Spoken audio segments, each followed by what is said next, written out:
Kickstarter games have a history of not meeting expectations, from Mighty No. 9 to Yooka-Laylee. Thankfully, this doesn't apply to A Hat in Time, a 3D platformer taking inspiration from the Nintendo 64's greatest platformers. A Hat in Time differs as worlds share few similarities, feeling like it's unsure of what it truly wants to be. However, it also makes each world a uniquely different adventure, keeping it fresh and exciting as you never know what's next. The game opens as Hat Kid wakes up to another day on her way home in her spaceship. Disaster soon strikes as a man from the Mafia appears outside her window and demands she pay a toll, as her ship is considered a boat. The window soon breaks as Hat Kid, alongside her 40 hourglasses, which fuel the ship, falls from space. It's enough to give you a purpose and sets the tone for the game, an absurd adventure.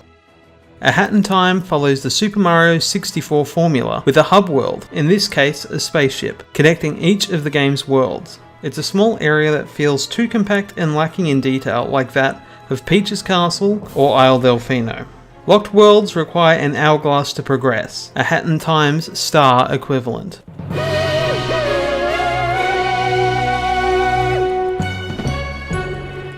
Hats play a key part, as you'd probably expect from a game called A Hat in Time, with each hat offering different abilities. The original hat points you to the level's objective, while the witch hat allows you to throw explosive potions. Unlocking hats is done by finding yarn throughout the level, then crafting the hat of your choice. Additionally, some levels require green orbs to open, acting like notes from Banjo-Kazooie. These orbs are easy to collect, are found everywhere, and seem to respawn as you return to a level. The orb's main purpose is to purchase badges. Badges are modifiers and abilities that can change many factors, such as a badge that makes you die in a single hit for those who seek additional challenge, or turn your sprint into a scooter. The responsive and precise platforming is easily the greatest part of A Hat in Time, as you double jump, leap forward, run up a wall and explore. The camera wasn't ever a focal point, as it adjusted throughout, leaving platforming as the focus.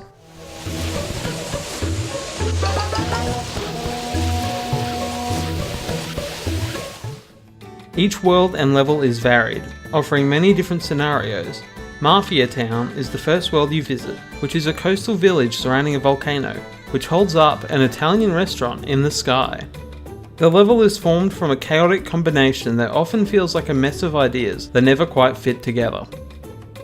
The second world is a movie studio, and is an easy improvement, featuring 3 very distinct types of levels which all have vastly different goals, such as a stealth focus level through a studio, or a dangerous time run through an exploding train. The third level, the Subcon Forest, is a horror-themed world complete with a demon forcing contracts, and a haunted mansion providing a sense of dread as you are hunted by a terrifying ghost.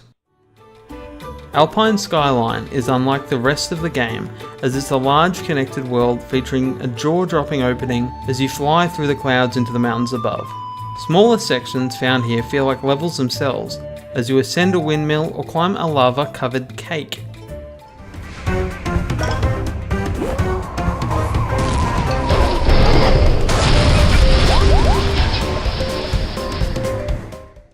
The varied levels and worlds found in A Hat in Time show a mix of really great ideas, and some that don't quite hit their mark. Every minute I spent in Alpine Skyline was a blast, feeling like a combination of everything good about 3D platformers. It was an adventure exploring the mountain peaks, where each area took advantage of the mechanics and abilities, from riding across the skies using the hookshot, to exploring a mystical temple using a ghostly ability from a hat found in Subcon Forest. Some levels had an uninteresting hook, such as in the Subcon Forest you deliver mail, or in the movie studio where you lead a parade. Luckily, there are so many great levels that they don't take from what the game does well.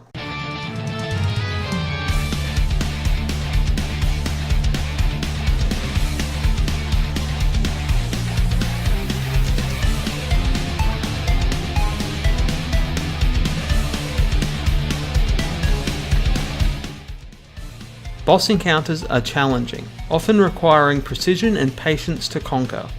Generous checkpoints help avoid frustration, as the fights are never over quickly, offering many phases and attacks to watch out for. Each fight is very different, but is visually identifiable when a boss is damageable by a blue glow. The game even references this fact during a boss fight.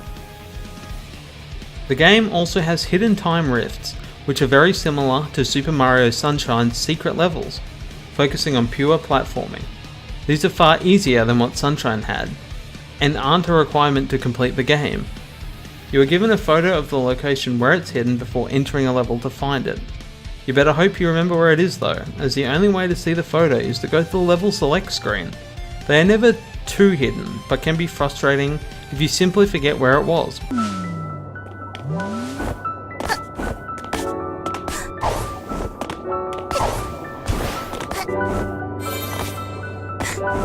A Hat in Time doesn't attempt to innovate or change the 3D platformer. What it offers is tight, responsive platforming with different levels around every corner. Its problems never ruin the experience, as the usual feeling of fun is overwhelming. A Hat in Time has challenging bosses and worlds worth exploring, and a game you'll find hard to put down.